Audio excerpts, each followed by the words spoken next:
Oke, baik Bapak Ibu dan Jemaah sekalian, kita mulai. Assalamualaikum warahmatullahi wabarakatuh.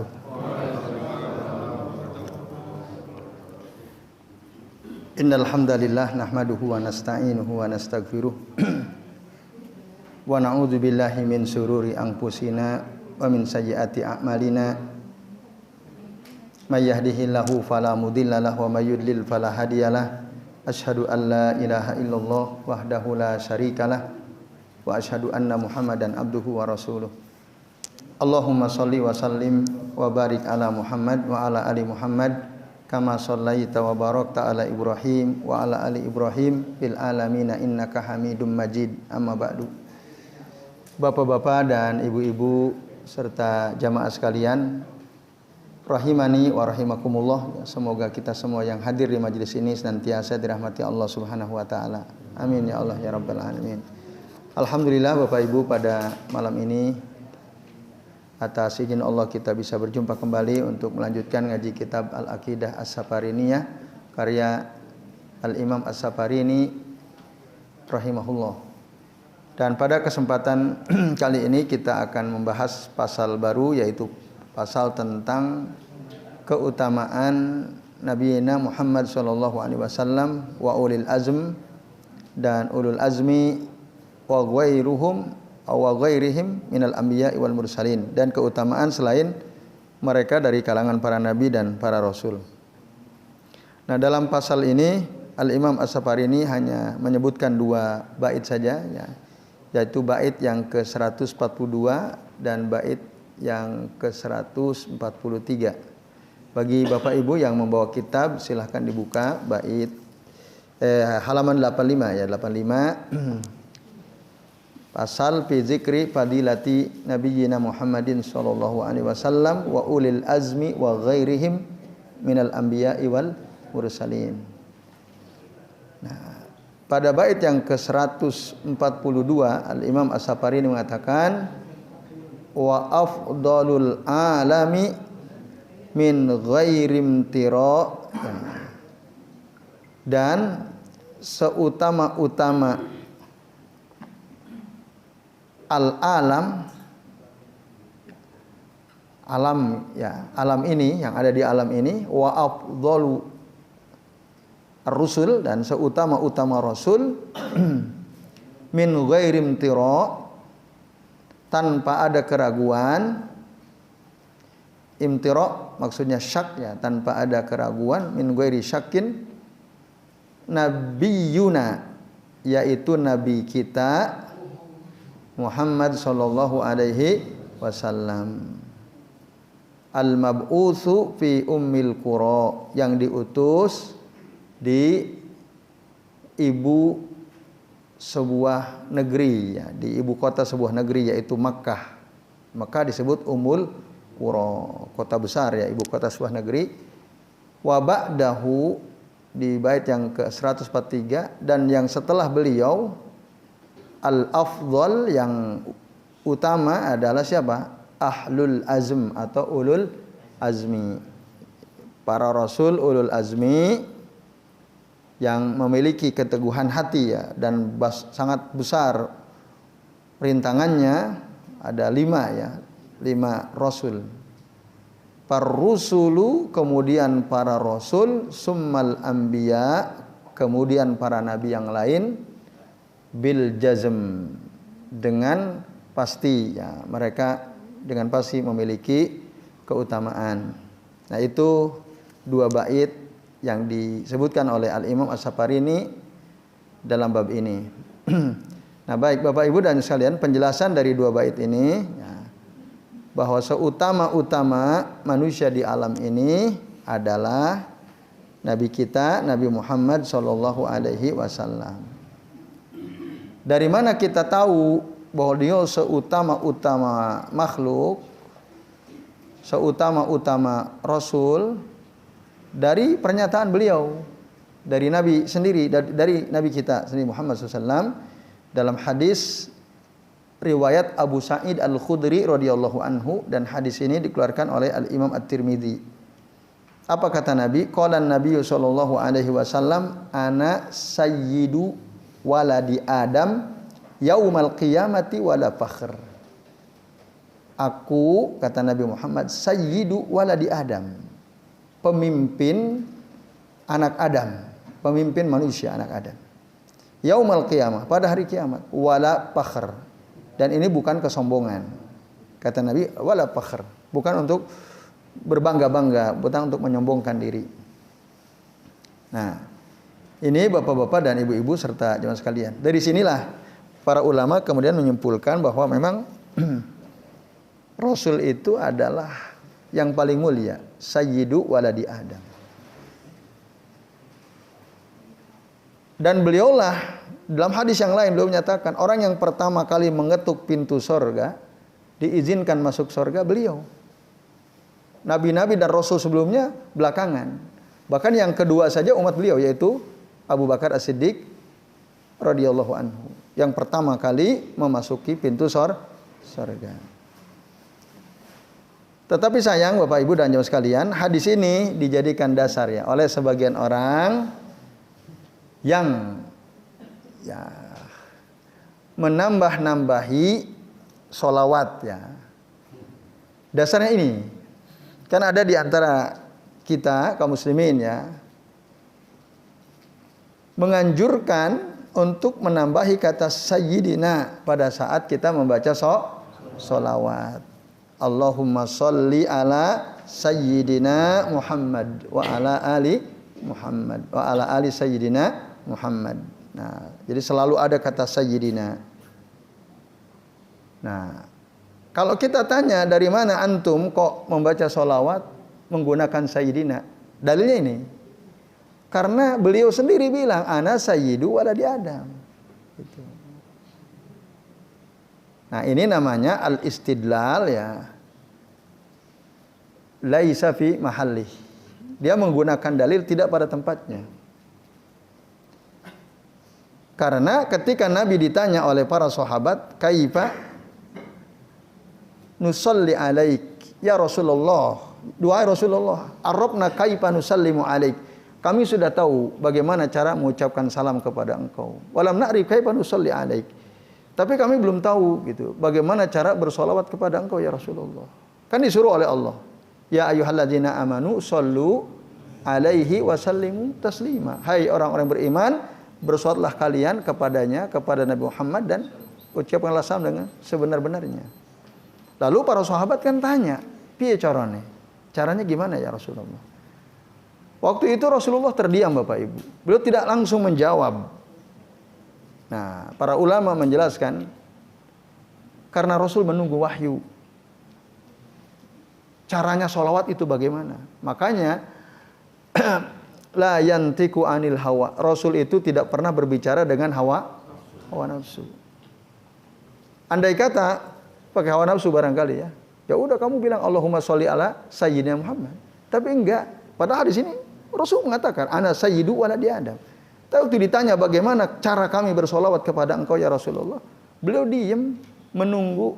Baru beberapa saat beliau menyampaikan, kul ucapkan Allahumma sholli ala Muhammad wa ala ali Muhammad, dan seterusnya. Ini Bapak Ibu dan jemaah sekalian. Nah, jadi ya, argumen orang yang mengatakan bahwa kalau kita baca sholawat itu pakai sayyidina tertolak. Argumennya tertolak dengan dalil ini tadi. Rasul ditanya, diam dulu baru jawab. Dan waktu menjawab beliau enggak mengajarkan sahabat menggunakan kata sayyidina.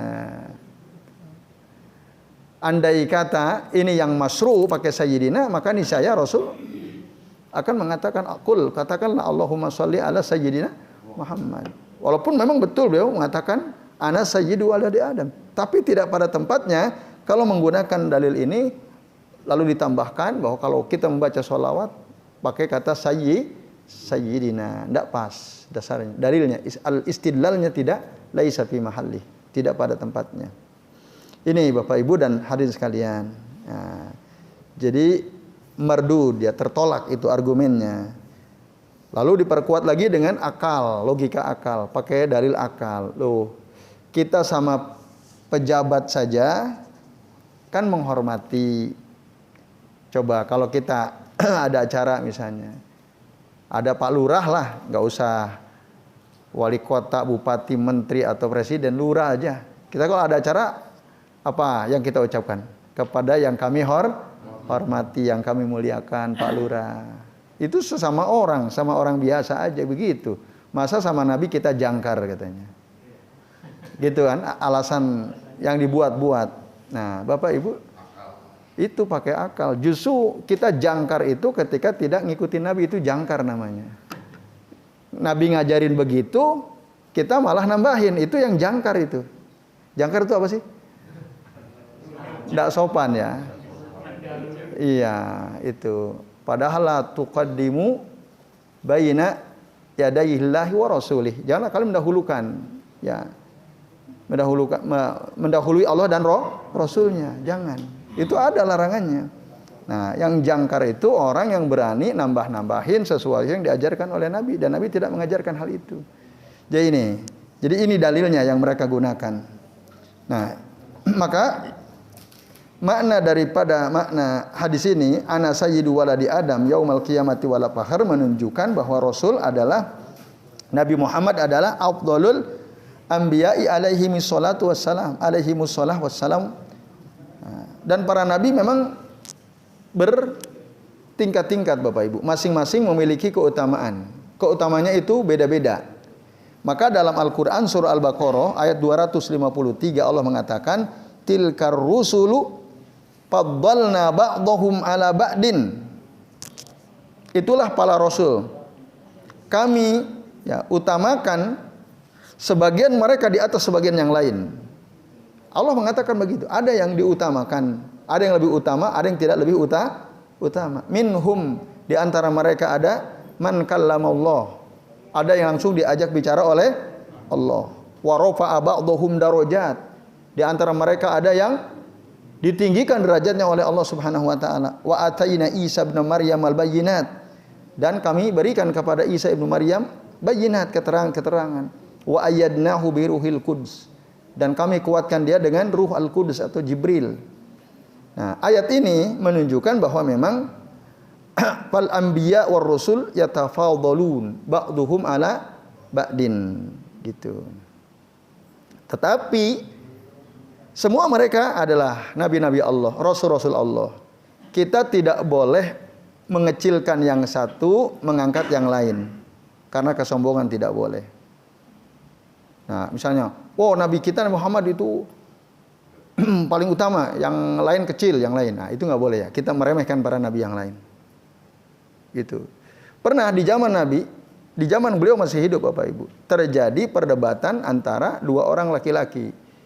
Disebutkan dalam Sahih Bukhari ya. Jadi istabba rajulani, rajulun minal muslimin wa rajulun minal yahud. Ada dua orang berdebat ya, saling mencela. Yang satu dari kalangan muslimin, kaum Ansar, yang satu dari orang Yahudi. Lalu orang Ansar itu berkata, walladzi istafa Muhammadan 'alal alamin. Demi zat yang telah memilih, al-mustafa itu pilihan, istafa itu memilih. Demi zat yang telah memilih Muhammad 'alal alamin. Ya, di atas alam ini, memilih Muhammad ya di atas alam ini untuk menjadi nabi dan rasul tentu saja. Lalu orang Yahudi nggak mau kalah. Faqala al-Yahudi walladzi istafa Musa 'alal alamin. Dan demi zat yang telah memilih Musa lebih utama daripada yang lain di atas alam ini. Maka si Ansor ini nggak senang mendengar perkataan si orang Yahudi ini. Waktu itu Madinah sudah dikuasai kaum muslimin. Yahudi orang minoritas waktu itu. Parafa al-muslimu yadahu inda dzalika falatama wajhal yahudi. Lalu si muslim tadi angkat tangan lalu menampar wajah si orang Yahudi. Karena dia berani-berani mengatakan walladzi istafa Musa 'alal alamin. Ditampar. Nah, wajahnya oleh si muslim tadi ini. Nah, kenapa ditampar? Karena di tengah-tengah kita ya ada Nabi Muhammad SAW, kok kamu berani-beraninya mengatakan walladzi istofa Musa alal alamin. Di tengah kita ini Rasulullah, Nabi Muhammad. Kamu berani kamu bilang begitu. Nah, ditampar. Lalu si orang Yahudi ini nggak berani balas ya. Karena dia minoritas ya. Akhirnya tapi dia tahu Nabi itu pemimpin yang adil. Makanya beliau langsung segera pergi meninggalkan si sahabat Ansor tadi untuk menemui Nabi SAW. Gitu. Menyampaikan kepada Nabi bahwa dia telah ditampar oleh seorang Muslim, oleh si Ansor. Nah, fa akhbarahu bima kana min amrihi wa amril muslim. Akhirnya Rasul memanggil pada an-nabiyyu sallallahu alaihi wasallam al-muslima ay al-ansar, dipanggilah si muslim tadi oleh Nabi SAW. Lalu diklarifikasi oleh Nabi. Nah, ditanya sama Nabi, lima la tumta wajha, fulan, kamu kenapa kamu tempeleng si Yahudi ini? Lalu si muslim, orang Ansari mengatakan, ya, apa kata dia? Qala ya Rasulullah, duhai Rasul, dia mengatakan, walladzi istafa Musa alaihi salam adal basar, demi zat yang telah memilih Musa, ya, lebih utama daripada manusia yang lain. Wa anta baina adhurina ya Rasulullah, sementara kan engkau ada di tengah-tengah kita ya Rasul. Dia kok berani bilang begitu? Harusnya kan engkau yang disebut gitu. Lalu faghadiba Rasulullah SAW, marah Bapak Ibu. Rasul waktu itu marah. Nah, lalu Rasul menjelaskan, hatta urifal ghadab fi wajhihi. Orang kalau Rasul marah itu semua akan tahu wajahnya bagaimana. Wajah ekspresi kemarahan Rasul itu pasti orang sahabat tahu. Nah, Bapak sekalian, lalu saya itu baru mengatakan, la tufaddilu baina anbiya illahi azza wajal. Janganlah kalian ya lebih mengutamakan satu nabi di atas nabi Allah yang lain. Tadi dengan kesombongan enggak boleh. Wah, ini lebih hebat daripada nabi ini, itu enggak boleh. Kenapa? Kata Nabi, ini kaitannya beliau dengan Musa ya. Fa innahu yunfahu fis-sur. Sesungguhnya ketika terompet sangkakala ditiup, payas aku man fis samawati wa man fil ardh. Pingsanlah semua makhluk yang ada di langit dan di bumi. Illa man sya'allah, kata Nabi. Kecuali makhluk yang dikehendaki oleh Allah tidak binasa, tidak pingsan. Waktu ditiup trompet sangkakala. Nah. Summa yunfahu fihi ukhra. Kemudian trompet sangkakala itu akan ditiup untuk yang kedua kalinya. Yaitu hari kebangkitan. Nah, fa akunu awwalu man bu'isa aw fi awwali man bu'is. Aku adalah orang yang pertama kali dibangkitkan, kata Nabi, oleh Allah Ta'ala. Jadi manusia pertama yang bangkit dari alam kuburnya adalah siapa? Rasulullah SAW. Nah, kemudian Bapak sekalian, ketika Rasul bangkit itu, fa idza Musa alaihi salam ahidun bil ars au batisun bil ars janibal ars. Aku bangun, ternyata Musa sudah berdiri dekat arsy Allah Subhanahu wa taala. Padahal beliau mengatakan, aku yang pertama kali dibangunkan. Nah, fala adri, aku enggak tahu, kata Nabi SAW. Ya. Nah, apakah Musa akana Musa fi man sa'iqa fa'afaqa qabli, apakah Musa adalah orang yang aku enggak tahu apakah Musa di antara makhluk yang juga binasa tapi dia bangkit lebih dulu daripada aku, au kana mimman istasnallahu azza wajal, atau Musa termasuk makhluk yang dikecualikan oleh Allah Ta'ala, tidak dibinasakan. Itu kelebihan Musa. Jadi Rasul mengakui ada kelebihan Musa daripada beliau. Karena waktu Rasul bangkit, Musa udah ada. Udah ada. Bahkan udah berdiri di samping arsy Allah Subhanahu wa taala. Nah, jadi kamu nggak usah berbangga-bangga, oh, Muhammad itu lebih baik, kamu jangan macam-macam misalnya. Itu Rasul nggak senang. Nah, ini Bapak Ibu dan sekalian. Karena bahkan tegas mengatakan la tufaddilu baina anbiya illahi azza wajal. Jangan kamu ya mengagul-agulkan gitu ya bahasa kitanya seorang nabi di atas nabi-nabi yang lain, tapi secara sombong itu nggak boleh. Makanya Nabi marah kepada si Ansar tadi. Hadis akhrajahu Al-Bukhari wa Muslim. Jadi baik Bapak Ibu dan sekalian, sementara ini dulu, nanti kita sambung lagi setelah azan Isya. Monggo yang bertugas muadzin.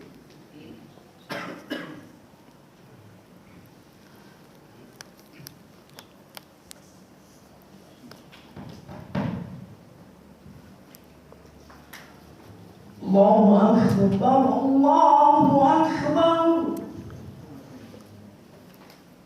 Allahu Akbar, Allahu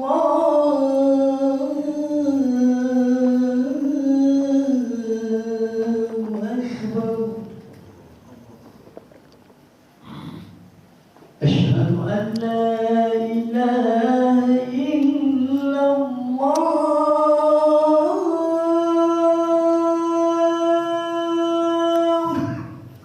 Asyhadu an la ilaha أشهد أن لا إله إلا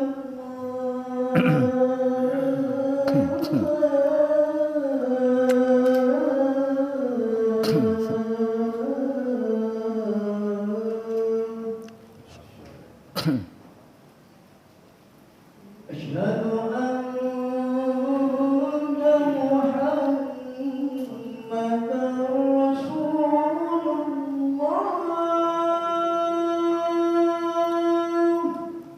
anna Muhammadan Rasulullah.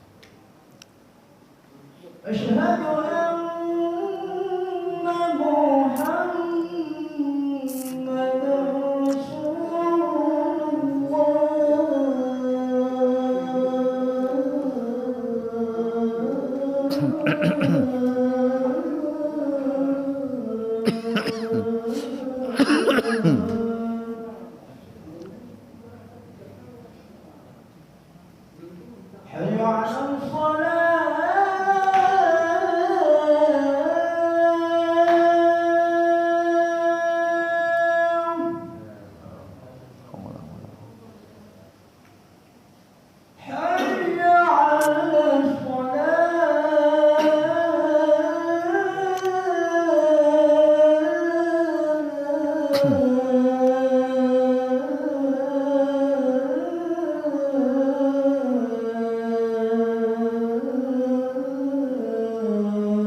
Ya alhamdulillah Bapak Ibu dan jamaah sekalian, kita sudah memasuki waktu Isya. Kita manfaatkan sedikit waktu sambil menunggu iqamah. Nah itu adab kita terhadap para nabi ya. Walaupun beliau tadi mengatakan ana sayyidu waladi Adam yaumul qiyamah wala fakhr. Aku adalah pemimpin Bani Adam, anak Adam, atau pemimpin manusia hari kiamat, dan ini bukan karena bangga atau sombong ya. Tetapi Rasul tidak suka gitu kalau kita membanggakan beliau lalu merendahkan nabi yang lain. Karena masing-masing nabi punya kelebihan yang tidak dimiliki oleh nabi-nabi yang lain. Masing-masing ada kelebihan. Maka jangan direndahkan. Gitu sekalian. La yajuzu an yuntaqasu ahadun minhum ala wajhil mufakharah.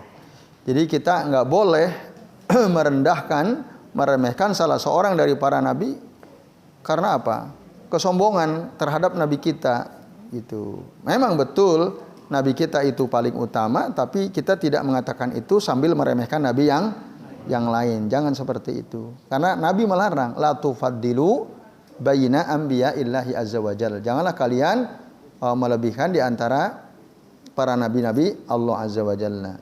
Ya, kalau kita menyebutkan ala hasbi at-tahaddus bin ni'mah untuk ya tahaddus bin nikmah, menyampaikan bahwa ini nikmat berdasarkan hadis tadi nggak ada masalah.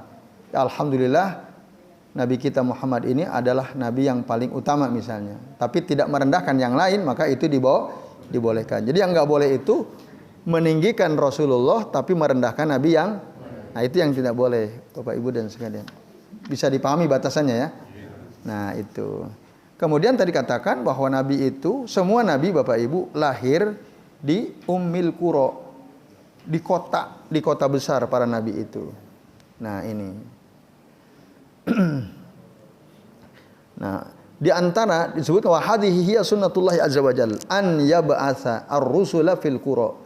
Jadi ini adalah sunnatullah, kebiasaan Allah bahwa Allah itu biasa ya memilih para rasul itu di kota-kota besar.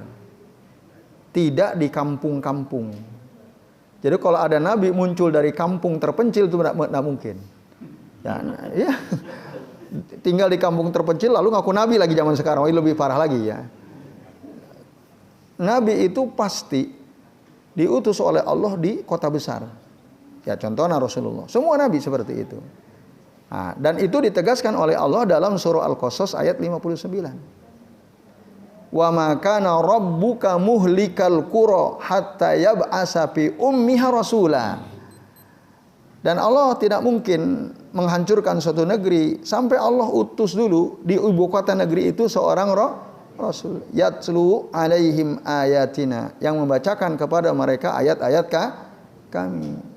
Nah, ini dasarnya bahwa Allah itu mengutus para rasul pasti di kota besar ya. Yang Ummul Qura itu ibu kota kalau bahasa kitanya. Nah, karena banyak orang. Karena apa? Ibu kota itu tujuan banyak orang dari kampung kan ke ibu kota.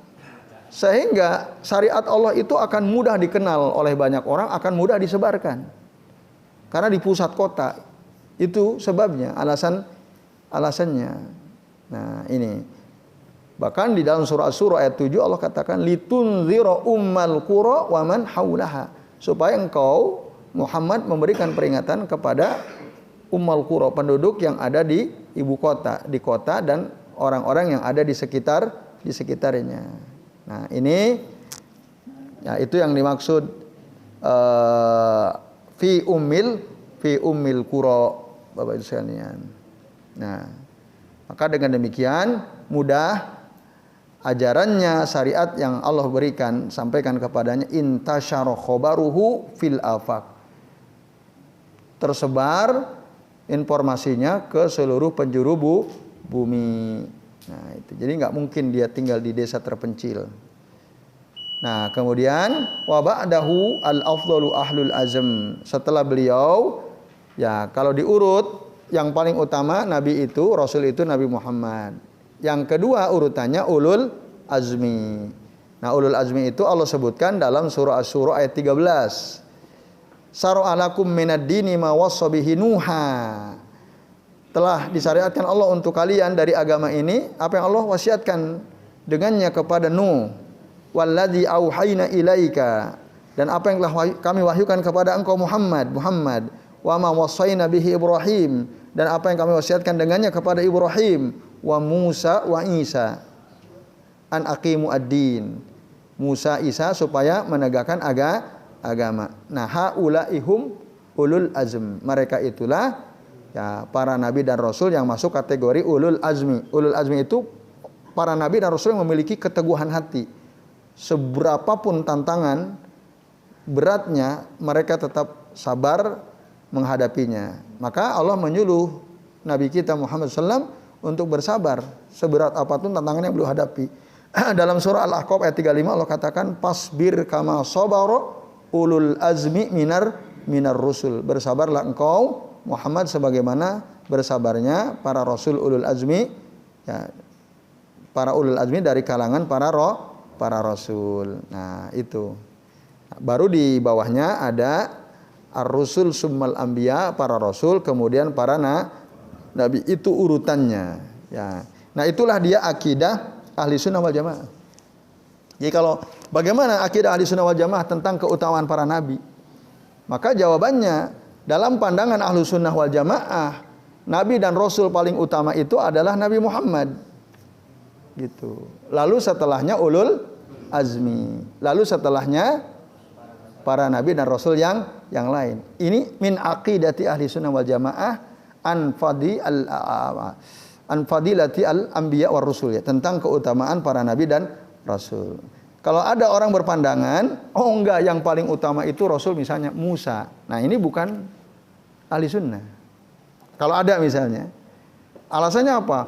Musa langsung diajak bicara oleh Allah Subhanahu wa taala misalnya. Musa punya tongkat misalnya. Misal itu benar, dia bisa beralasan dengan dalil. Tapi kalau ada orang berpandangan, ini kan keyakinan dia misalnya, ini akidah. Nabi Musa, rasul paling utama. Apalagi misalnya tadi Nabi mengatakan, ketika rasul bangkit pada hari kiamat, Nabi Musa sudah ada berdiri. Oh, berarti kan Nabi Musa misalnya. Dia meyakini itu akidahnya. Nah, ini bahaya. Ini laisa min aqidati ahli sunnah. Karena apa? Karena dia menyelisihi dalil yang disampaikan Nabi. Apa itu? Tadi, ana sayyidu waladi Adam yaumal qiyamati wala fakhr. Nah, ini hadis sahih. Akhrajahu At-Tirmidzi dari Abu Sa'id Al-Khudri radhiyallahu anhu. Nah, ini Bapak Ibu dan hadirin sekalian rahimani wa rahimakumullah. Itu kenapa kita tidak boleh meyakini bahwa nabi rasul paling utama selain Nabi Muhammad. Maka kita harus meyakini dengan pasti nabi dan rasul Allah yang paling utama adalah Nabi Muhammad. Tapi ini kita ucapkan bukan untuk merendahkan nabi yang wala fakhr, tidak untuk merendahkan. Alhamdulillah Bapak Ibu dan Saudara sekalian, ya, kita tuntaskan sudah pembahasan tentang keutamaan Nabi Muhammad sallallahu alaihi wasallam. Adakah pertanyaan sebelum kami akhiri? Bapak Ibu. Ya, Bapak Oji silakan. Kalau urutan ulul azmi tadi yang setelah Rasul, kan menurut yang saya tahu kan terakhir Ibrahim, yang ketiga keempat ada perselisihan Nuh dan Musa, dan itu siapa yang benar siapa? Dan satu, yang kedua ada yang berpendapat kalau Muhammad Rasulullah itu diutus di Mekah itu ada yang berpendapat sebagai nabi dan sebagai manusia biasa. Artinya gini, kalau tadi malam itu diungkapkan masalah fisik, katakanlah masalah baju itu tidak termasuk sunnah. Jadi apa yang beliau pakai katakanlah gamis itu tidak dianggap sunnah. Kalau beliau mencontohkan tadi malam itu, mungkin bapak-bapak ada yang tadi malam hadir, itu seandainya beliau diutus di Jogja, mungkin beliau juga pakai pakaian sorjan. Saya tadi malam hampir tanya, artinya Anda mengatakan seperti itu apa dalilnya? Gitu loh. Kok dengan enaknya seolah-olah roh Allah itu keliru, atau apa mengkiaskan gitu loh. Nabi di Jakarta di terus di Arab kok dikiaskan di Jogja dan seterusnya itu kan tidak boleh menurut saya. Saya tahan dan saya kepengen punya ilmu lagi yang baik bagaimana sikap kita gitu loh. Ustaz yang mengatakan dengan akalnya seperti itu. Terima kasih. Terima kasih. Tentang bahwa pakaian itu bukan sunnah ya, itu ya? Ya intinya itu. Bapak Ibu dan sekalian, apa itu sunnah? Nah itu, kita harus kembali memahami makna as-sunnah, lugotan wa syar'an ya. Harus berangkat dari ini.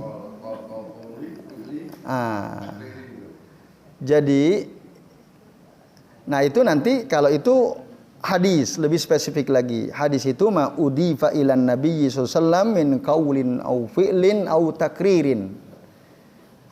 Sesuatu yang disandarkan kepada Nabi, baik perkataan, perbuatan atau persetujuan ya. Itu hadis. As-sunnatu a'ammu minal hadis. Dia lebih umum daripada hadis. Jadi sunnah itu secara makna bahasa artinya kebiasaan. Kebiasaan Nabi. Semua yang biasa lakukan itu min sunnati Nabi SAW. Sunnah Nabi. Nabi biasa pakai gamis, itu sunnah Nabi.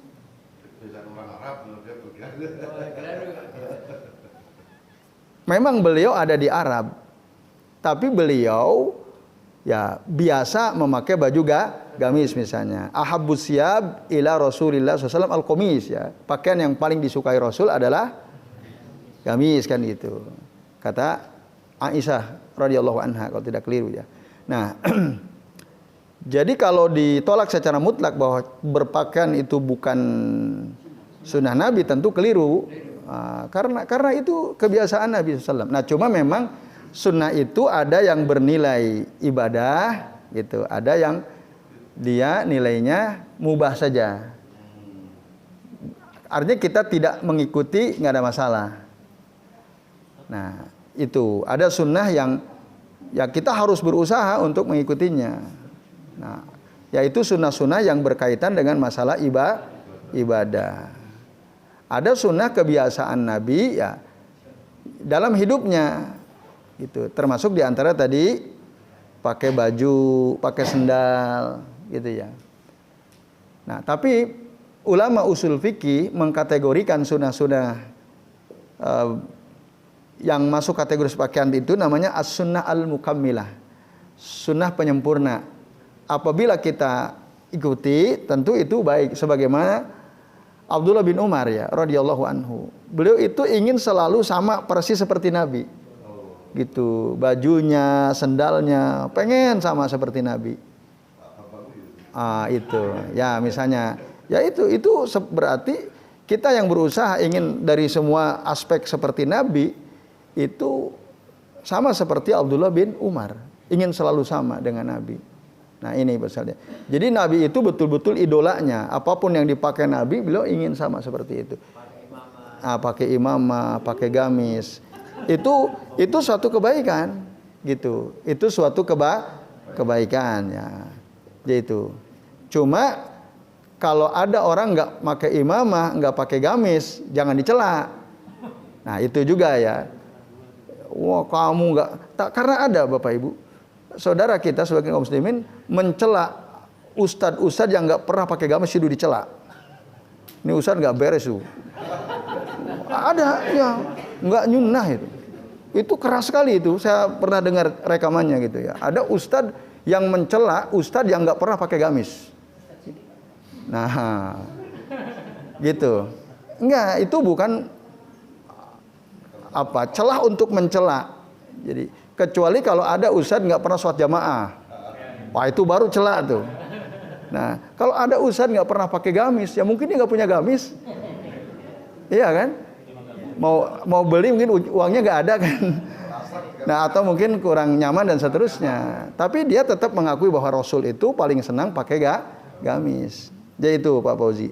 Nah, kalau dia mengatakan andai kata Nabi Muhammad diutus di Jogja, mungkin pakai sorjan, wallahu alam, kita nggak ngerti. Tapi yang jelas Rasul tidak diutus di Jogja yang jelas ya. Nah, itu. ya tentu beliau menyesuaikan ya di mana beliau tinggal, itu juga perkara penting dalam berdakwah selama tidak bertentangan dengan syariat Islam gitu. Jadi itu Pak Fauzi. Jadi kalau ditolak sepenuhnya bahwa pakaian itu bukan sunnah juga kurang pas ya. Karena sunnah itu adalah kebiasaan yang dilakukan Nabi. Jadi itu wallahu a'lam bishawab. Jadi baik Bapak-bapak dan Ibu-ibu serta jemaah sekalian. Urus apa? Oh iya. Urutan ulul azmi menurut ya sebagian ulama, yang pertama Nabi Muhammad, yang kedua Nabi Ibrahim. Karena apa? Karena kalau Nabi Muhammad jelas tadi dalilnya, ana sayyidu waladi Adam itu. Dalam Al-Qur'an surah Al-Insyirah, wa rafa'na laka zikrok. Yang kedua Nabi Ibrahim. Kenapa? Karena Nabi Ibrahim Khalilullah. Hanya ada dua nabi yang disebut Khalil ya. Maka kata Nabi, innallaha ittakhadha Ibrahim khalila. Sesungguhnya Allah menjadikan Ibrahim sebagai khalil. Nah, begitu juga Allah menjadikan aku sebagai khalil ya. Jadi hanya ada dua nabi dan rasul yang disebut Khalilullah. Tapi kita jarang menyebut Nabi Muhammad Khalilullah kan? Ya, seringnya kita Habibullah, padahal lebih utama kalau kita menyebut Muhammad Khalilullah. Innallaha ittakhadhani khalilan kama ittakhadha Ibrahim khalila, itu hadisnya. Sesungguhnya Allah telah menjadikan aku sebagai khalil sebagaimana Allah menjadikan Ibrahim sebagai khalil. Nah, jadi itu sekalian. Dalam hadis katakan demikian. Kemudian Nabi Musa, kenapa Nabi Musa? Karena Nabi Musa kalimullah ya, wa kallamallahu Musa taklima. Itu berdasarkan surah An-Nisa ayat 164. Kemudian di bawahnya ada Nabi Isa, karena Allah mengatakan Nabi Isa itu diangkat ke Allah ya. Idz qala Allahu ya Isa, ingatlah ketika Allah berkata, wahai Isa, inni mutawaffika wa rafi'uka ilayya. Sesungguhnya aku mewafatkan engkau dan mengangkat engkau kepadaku. Ali Imran ayat 55. Baru nanti Nabi Nuh alaihissalam itu. Ada yang mengatakan urut-urutnya seperti itu. Tapi apakah ada dalil secara spesifik bahwa marotib ulul azmi itu ini nggak ada ya. Itu analisa dari sebagian ulama kira-kira seperti itu. Kalau dalilnya dari Nabi urutannya ini nggak ada kalau ditanya dalilnya. Jadi itu wallahu a'lam bishawab. Baik Bapak Ibu dan jemaah sekalian, demikian yang bisa kita bahas. Terima kasih atas perhatiannya. Mohon maaf bila ada kesalahan. Mari kita akhiri dengan doa kafaratul majlis. Subhanakallahumma wa bihamdika asyhadu an la ilaha illa anta astaghfiruka wa atubu ilaik. Wa sallallahu ala Muhammadin wa ala alihi wa sahbihi wa baraka wa sallama alaihim ajmain billahi taufiq wal hidayah. Wassalamualaikum warahmatullahi wabarakatuh.